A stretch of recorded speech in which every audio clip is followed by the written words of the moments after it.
Welcome to the Process Podcast. From new agent to broker owner. My name is Travis McClure. This is my co-host, Preston Guyton. Welcome to the Process Podcast. This is Travis McClure and my co-host, Preston Guyton. So, buddy. Preston, how you doing today, man? Good, man. Ran miles. Yeah, it's been cold here the last couple of mornings. Out chest today. So you went out and ran at 5 a.m.? Yes, a little bit after that. It was in the 30s this morning. How'd you feel about that? It was good. I ran 3.5 miles. I started getting a headache at like mile 2.5 was weird. It probably has to do with not drinking enough water. But It was good. First mile was cold. My toes were cold. That's what I'll tell you. The first mile is cold. Once you get moving, your body will warm up pretty fast. Yeah, my toes were still cold. Yeah. Yeah, guys, stay hydrated. A lot of people think because it's cold out, they don't have to drink water. They don't need their electrolytes. Not true. Nope. Gotta stay hydrated. You all ready for Christmas? Yeah, pretty much. We're going to we're taking the kids to Park City January 7th. So, and then we're taking them to the bowl game in Jacksonville. So where's Park City? In Utah. Okay. Wow. That's kind of cool. You guys going skiing? Yes. So yeah, it's January 7th through the 14th. That's exciting. And then coming back in the bowl game in Jacksonville is South Carolina, Notre Dame. 30th. Yep. That's going to be fun. Yeah. If there's a team left, old transfer portal is ruining college football. How does that work? And pardon me for not knowing. I don't watch a ton of sports. If someone puts themselves into the transfer portal now, did they not play in the bowl game? They do not. It was a terrible, terrible plan. Like what's happening now is like when you look at bowl games, like the team that, carried them through the season, now that team doesn't look the same in the bowl game. So it's, I think it's going to really hurt. Like I'm not as excited about because South Carolina's lost 3 tight ends. They're starting running back. I think Notre Dame's on their 3rd string quarterback because they've lost. I think one of them got hurt. The other one entered the transfer portal. Yeah, no, like our local team, Coastal Carolina, their quarterback entered the transfer, so he won't play the bowl game. No, that's crazy. They get paid. Yeah, so I think South Carolina paid Spencer Rattler $2 billion. That's crazy. Yeah, it's going to ruin college football. Huh. At some point, they're going to have to. I would think they're going to have to do something, but who knows? I think there's better ways to beat it, but whatever. Well, we're getting towards the end of the year, a couple weeks from Christmas, a couple weeks till the end of the year. I know in our company with our agents, we've been talking about business plans. Yes, and we just did that today. Yeah, we did that in a sales meeting earlier this morning. And I think it's a good episode to kind of talk about that. And initially, Preston, why is it important to have a business plan? I mean, really, it's, and when people think of business plan, they think of something super complicated, and it doesn't have to be. Like with me, it's not a formal business plan. I have a notebook every year. I fill out the first probably 5 or 10 pages, with goals, commitments, things I want to do. And it's not just about business, for me, like personal, it's, there's family things, there's things I need to do as a father, as a parent.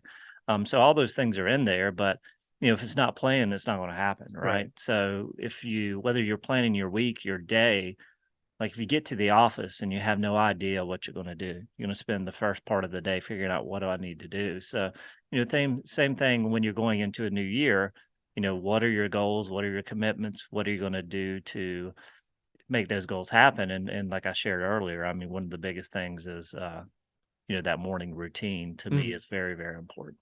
You know what it comes back to for me, and in this part of life in the last, I would say 5 years or so, where my life has changed, personally, my physical health, everything, it's just being intentional. Yeah. I think that's such an important word. Like when you wake up in the morning, are you intentional about your day? And there's a large percentage of people who just aren't, right? They're just kind of very reactive. Yeah, I mean, it's, there's a lot of mornings when alarm goes off at 4. And a lot of times I wake up before alarm goes off, but I'm like, especially this time of the year, it's cold. Our house is on a crawl space, step on the hardwood floors. It's cold. I'm just like, shit, I'd rather sit in bed. Yeah.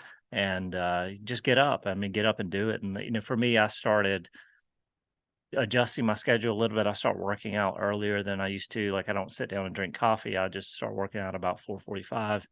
And it's worked out better for me because some mornings I'll lift and I also run. getting ready, getting ready for the marathon, half marathon I'm running in March. Obviously, I can't wait until February and say, okay, it's time to get ready for the half marathon, and end up a lot different than I did last time. So you got to stay consistent, and running on a treadmill sucks. Like 3 miles on a treadmill is awful. Like No. I'd rather pull my toenails off. Right. It's just terrible. There's just not, I'd much rather run outside in the rain than run on a treadmill. It's funny, and we'll get into the business planning aspect. And we always talk about running. Running is a huge passion of mine. I think I've gotten Preston addicted to running in the last 6 months. But like I've lived that spectrum of going like going into running long distance races without a plan. Like, hey, I could show up. I'm in good shape. I'm just going to run this race and do the best I can. And if you've ever run a full marathon or more without a plan, without intentional training, it's not a good experience, right? Yeah. Versus this past year and going in, I'm running 2 marathons in 23. I have a calendar on my refrigerator. My wife makes fun of me of my fitness schedule over the next 3 months while I prepare for this marathon. Yeah. Like every morning, like the other morning it was cold, but you know what? I had a 7-mile run, easy run on my schedule. So it's scheduled, it's going to get done, right? Yeah. Where it was really easy to be like, you know what? I could push that off till tomorrow. And guess what? Tomorrow never happens most of the time, right?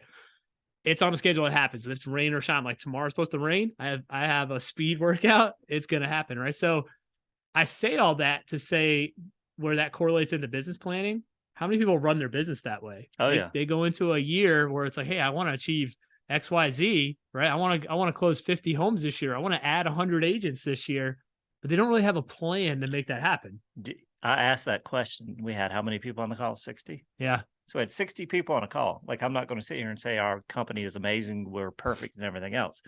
60 people on a phone call, and, managers, and we won't count the managers, call it 54. I asked that question. I was like, how many of you have a business plan for next year?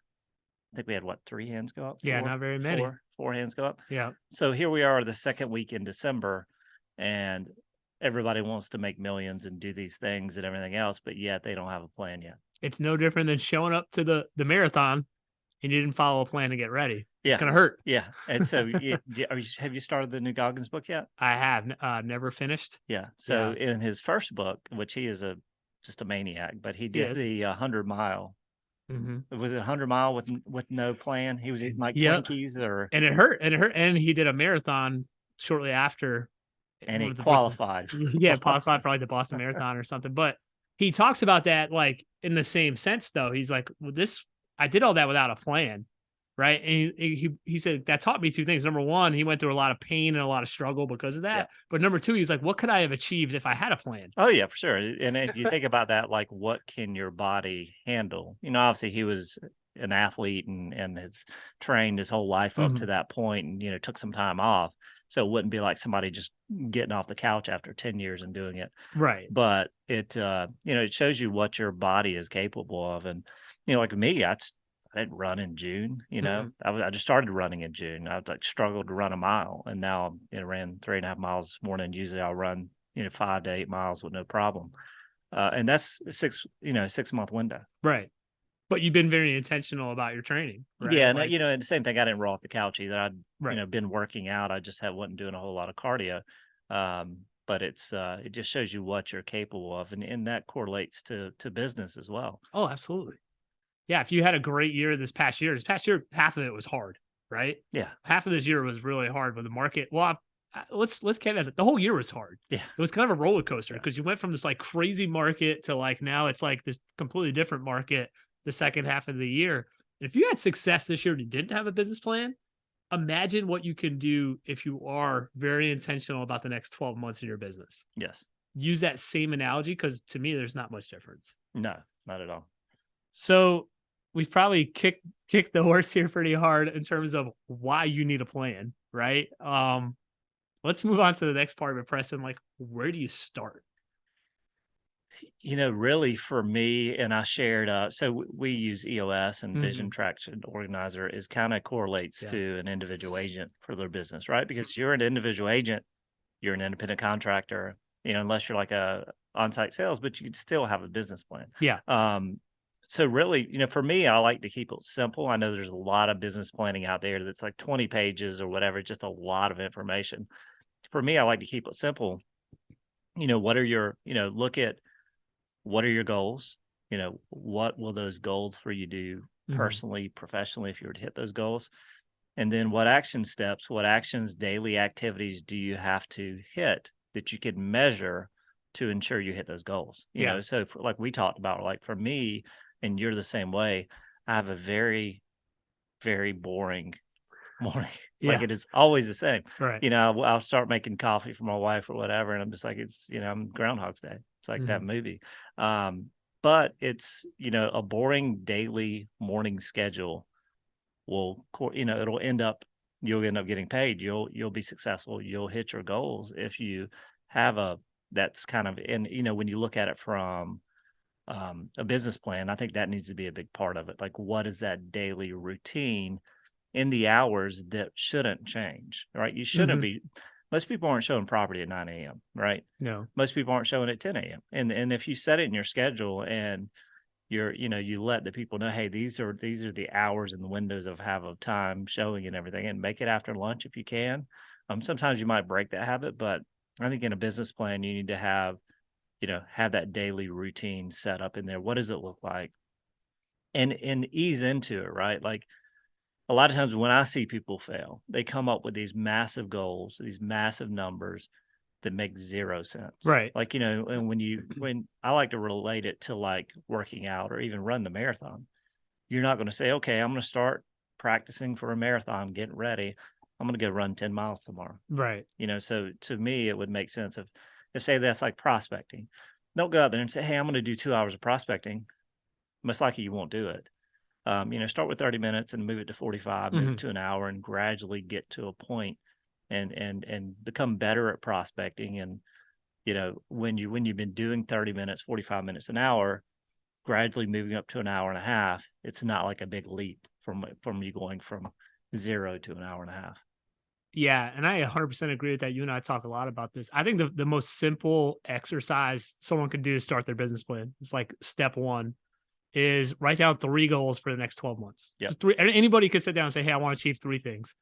Make 2 of them business related and one of them like personal, like more time with my family, an exercise routine, whatever that is. Like something that's going to help you outside of business, because they're all interrelated, right? It's all interrelated. So your 2 business goals one of them probably should be like a closings, or if you're a broker owner, maybe a growth goal or something around some sort of monetary goal.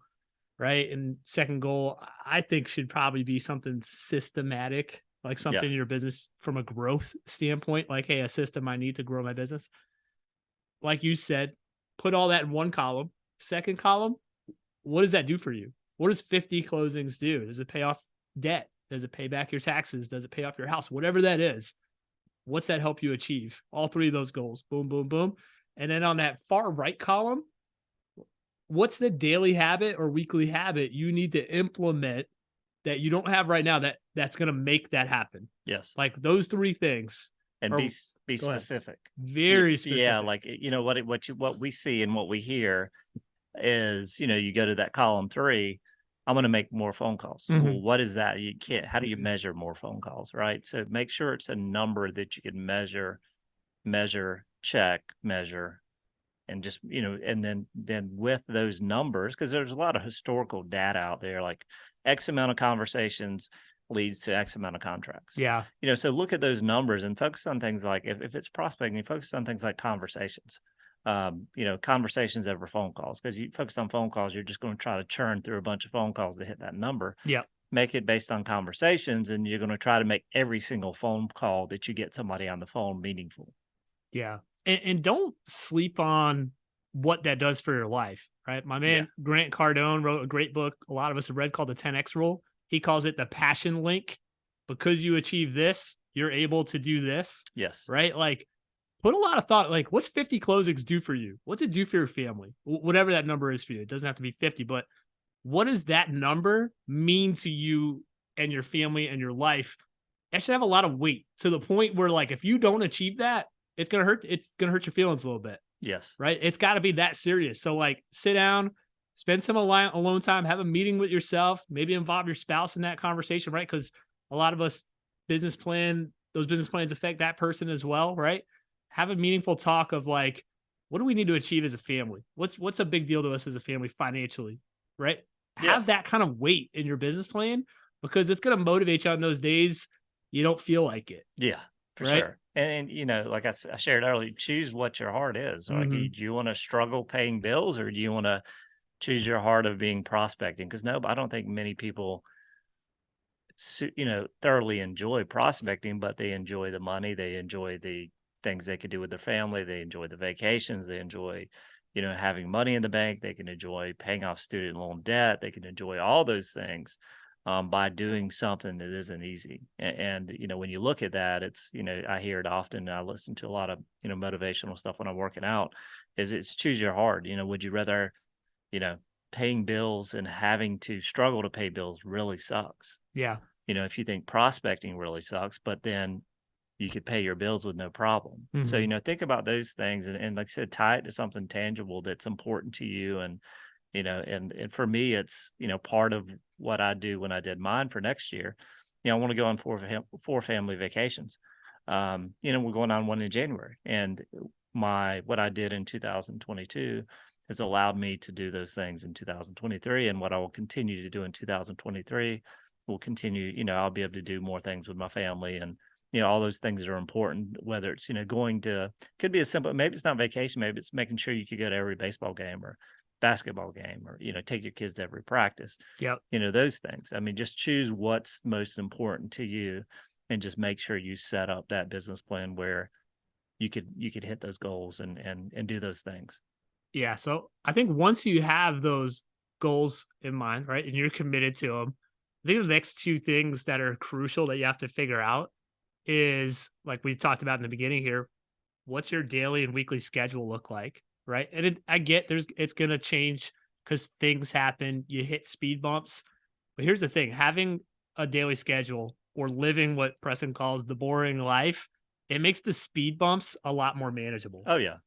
Yeah, and when I say boring, it's just the morning for me, but, it's really not boring, but Listen, I it's love a boring. yeah, yeah, just but it's that same window, right? It's Yeah. that same window, and that's, you've heard it called, like, was it the millionaire morning or Mhm. whatever it is? Yeah. Just that consistent daily routine. Yeah, Miracle Morning is miracle one of morning my too. favorite books. Yeah, Hal Elrod, just a great story. But yeah, that's a and there's one that's real estate specific as well. yeah, Miracle Morning.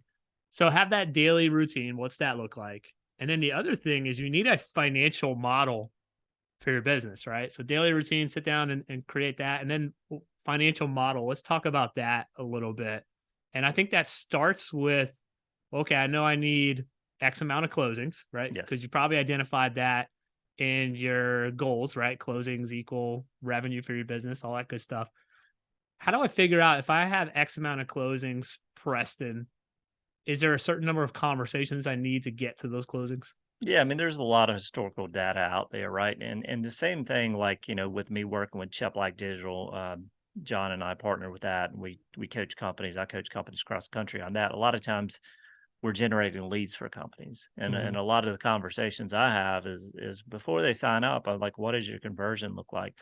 What does that look like? Because if I dump a bunch of leads on your lap, you have no path, or no, to get conversations, to have those calls, to have those leads coming in, who Mhm. handles those, who takes those. So a lot of times I'm pushing people not to sign up because they need to build that system out first. Right. Same thing in a business plan. I mean, you need to have those work backwards, right? So it's 50 closings, and say, I think around probably 80 conversations now is kind of what people are saying, or what they're seeing is like 80 conversations roughly for equals one Yeah. closing. So, figure out what that number is to get you where you want to be financially, then work backwards. Like, okay, 80 conversations. If I make 100 phone calls, I'm having maybe 10 conversations. And it doesn't have to be phone calls. Like, it could be conversations with past client. It could be Mhm. conversations on the street with somebody. It could be conversations, meaningful conversations about real estate, like not a conversation talking about your kids and everything else. I mean, meaningful real estate conversations will basically, closings will happen, right? So if you have those conversations, closings will happen. So, come up with that number, and I like to work backwards. Yeah, and a couple things with that number you throw out there is like an 80-to-1 ratio right now. A couple things are going to impact that. Number one is the market, right? If we dialed this back 18 months ago, that number is going to be much Yeah, lower. it was like 40 to 50. Yeah, probably Yeah, lower than that. yeah, The other thing that's going to impact is your lead sources. Different lead sources have different numbers. So all of those are factors. Those are all numbers you can go out there and find. A lot of real estate coaches post a lot of stuff like that. But you want to, and you can even make it personal. Like go back if you've tracked your data from last year, right, in the past 12 months. Some agents I know I sit down and talk with, they tell me how many lead conversion opportunities they had come in and how many conversations they had, and we can sit there and figure out that number for them and be like, okay, well, we just need to increase our conversations, yeah. right, to get to this next number. And the next question is, how are you going to have those 80 conversations, right? Yeah. Like, what does that look like? Are you with a company that has a database? Do you have the money where you could build a database yourself?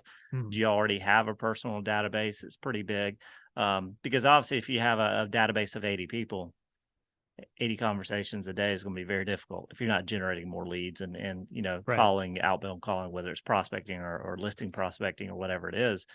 So also understand how you're going to achieve that. Like if you want to focus on, say, 200 conversations a month, Mhm. knowing that that's going to take, maybe 1,000, 1,500, whatever it is, phone calls, how are you going to get to that? And then you ask yourself, if you're newer in the business, that's questions you need to ask the company you're interviewing with.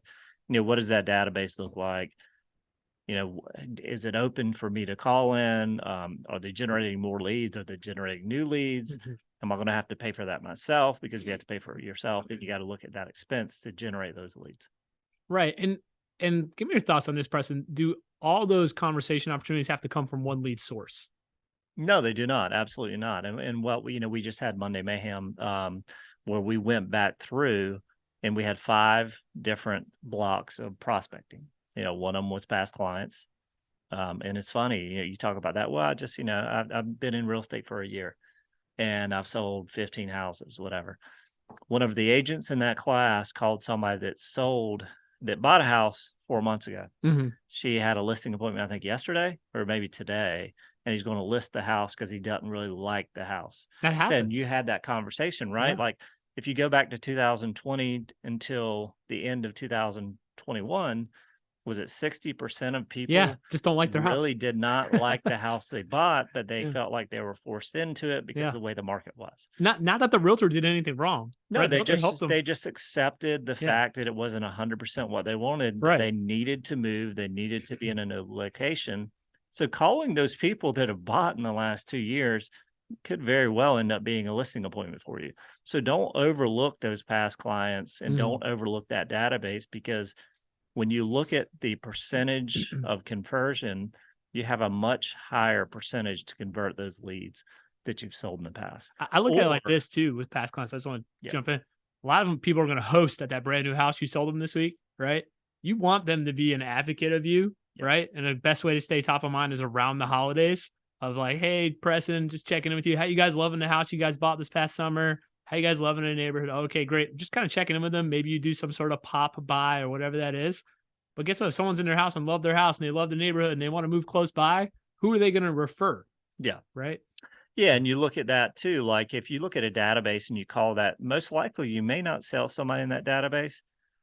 More so, you'll sell somebody from that database that they refer to you. Mm-hmm. So like calling those past clients, you may not, they may not list again, but they may know somebody, family member or whatever. Oh, I heard so and so down the street doesn't have a realtor or doesn't remember that realtor's name from 5 years ago because they never heard from him again.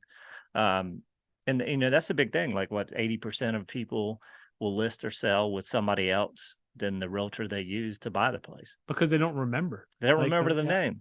Yeah, Here's a stat that's too. I've seen Jared James put this stat out there. The average client, the average past client is worth in your database is worth 8 to 10 deals throughout the life of your real estate career. Think about it, not that they're going to buy 8 to 10 properties, but like 8 to 10 like transactions based on referrals and things yeah. like that. Think Yeah, about it. and, the number you see too a lot is if you do a good job with following up and staying in touch with your past clients, is you should, based on your database, you should close about 10% a year. So if you look at somebody that's been in the business, all of a sudden they have 400 sales over 10 years. Mhm. If they just stay in touch with that database and do a good job with that. And we have some agents that are really, really good at SOI business because Yeah. they constantly call and they'll check in, they'll go grab a lunch or go grab a drink with a past client or go see them when they're in town. And they do really, really well with that. So you look at even 100, right? That's 10 transactions a year. The average transaction in our market's 350,000. Average commission, just call it 6,000 to the agent. $60,000 in income. I mean, that's a Mhm. lot. And then, some people will just chase a $50 lead or $20 lead and just forget about their past database. Right. So yeah, I mean, I think the point of the whole conversation here is look at your lead sources, and it's okay to be diverse. Now, you don't want like 20 different lead sources, right? Yeah. But I think you should have, I always think a healthy number is about 4 to 5 different Yeah. lead sources, right? Think of it as a table, right? And their pillars of business are holding your table up. Let's say one of those pillars, something happens, you still have 3 other pillars of business that are strong and are income producing, right? So that's the way I look at it. So sphere of influence is a huge one slash past client. We talk all the time of, some sort of company lead generation source or something where you're generating leads on your own, monetarily, right? Like an investment of some Yes. sort. Open house has been a Yes. huge one discussed by our agents. That here's the thing, houses are sitting on the market for a little bit Yes. now. They're not selling in 48 hours. Eh, Get in there and do an open house. if you're a new agent, I shared this earlier. The first house I ever sold was an open house I held for another agent in the office. So if you're looking for something to do as a new agent, I would ask around. I'd ask agents in your office. Because if they're busy, most likely they don't want to do an open house. There's a lot of agents that have a lot of listings and then they can't do an open house at every weekend at every house. So that's a good place to start is, go to the agent, say, hey, do you have a house that I could host and have an open house at? 50% of people who visit an open house, statistically, NAR stat, buy a house in the next 12 months. Yes. 50%. So think about that. If you're hosting an open house and 10 people come in, that's a good open house, right? 10 people come in, 5 are going to buy a house in the next 12 months. Let's say half those people have an agent. Yeah. Right. So you're talking 2 to 3 good leads for a couple hours of your time. Good leads that are going to buy a house in the next 12 months that aren't working with an agent. Right. I would sign up for that. Oh yeah. And one of the things we've done, like, we're always, so through Chap Like Diesel, we're running campaigns for companies all across the country. So something we just started testing in the last week is focusing on open house keywords. So we go to the cities, go to the neighborhoods, people actually type in open houses in Myrtle Beach or whatever it is. So we're testing a bigger campaign to see, because when you look at when you're looking from the pay-per-click world or you look at what search terms have the most likely conversion in the next, you're trying to get somebody lower down the funnel. Obviously, somebody looking at open houses, they're probably middle funnel. It could be bottom of the funnel. Sometimes people, look at open houses just to get ideas for their house or whatever. But I'd say collectively that group should be middle of the funnel. So we're testing some new AdWords campaigns we're running in our market to see how that does. And if it works, we'll roll it out to all the other companies we manage as well. One thing I love about open house too, for a newer agent, typically newer agents, you're nervous about prospecting, right? Because, hey, I don't know what to say, or I'm rusty on my dialogue. You're nervous to take out buyers because you're scared not to be able to answer the question the right way, that kind of stuff. Open house is a great environment to get hands-on training. Yeah, you can't mess anything up. Yeah, no, just having conversations. It's just learning, and that's a big thing in real estate. Is it's a communication game. Like, you can't sit in the corner of an office and not talk to people and expect to be successful. Right. It's contact sport and making contact and making new connections. Connection Summit. That's a big reason why we came up with the name. Is connect with more people, and it's good to connect with agents and realtors and brokers from different cities across the country, because they're a lot of times more likely and more willing to share stuff with you than, say, somebody local in your market. So those type of things are a good thing to continue to do as well. I think the other thing too, I had an agent one time say, well, what if they ask me a question about the house? I don't know the answer. It's not my listing. Yeah. Well, I said, that's actually great. Yeah. They're like, why is that great? It's like, that gives you a reason to call them back. Oh yeah. Right. Yeah. So that now you say, okay, let me just verify your phone number. I'm going to call you back this afternoon with that answer as soon as I have it. Now you've called them back. You've given the answer. Now you built a little bit of trust, Oh, right? Like yeah. you said you were going to call, you said you were going to answer a question, and you did. Yeah, and with that, it's okay to say, "I don't know, but let Yeah, me find out." right. I know somebody that's gonna have the answer. We could talk to the homeowner or whatever. What you do not wanna do is kinda guess and act like you know and you really don't know. Yeah, So that's the worst idea. It's okay to say, "Let me find out." I work with a good team. The listing agent will know, the homeowner will speak to them and get back to you. And like you said, it's a good reason to call them back, and maybe tomorrow they're looking at another house and need an agent to show it to them. yep. So circling back to a business plan, talk about like start with setting goals, why they're important, all that good stuff. Then take a look at your daily schedules, routines, and habits. Then create that financial model. How many people do you need to talk to? And I think lastly, what a lot of agents fail to do is kind of circle back and look at your daily schedule and say, okay, well, I know I need to make this many contacts. How long do I need per week? How long do I need per day? And then schedule it.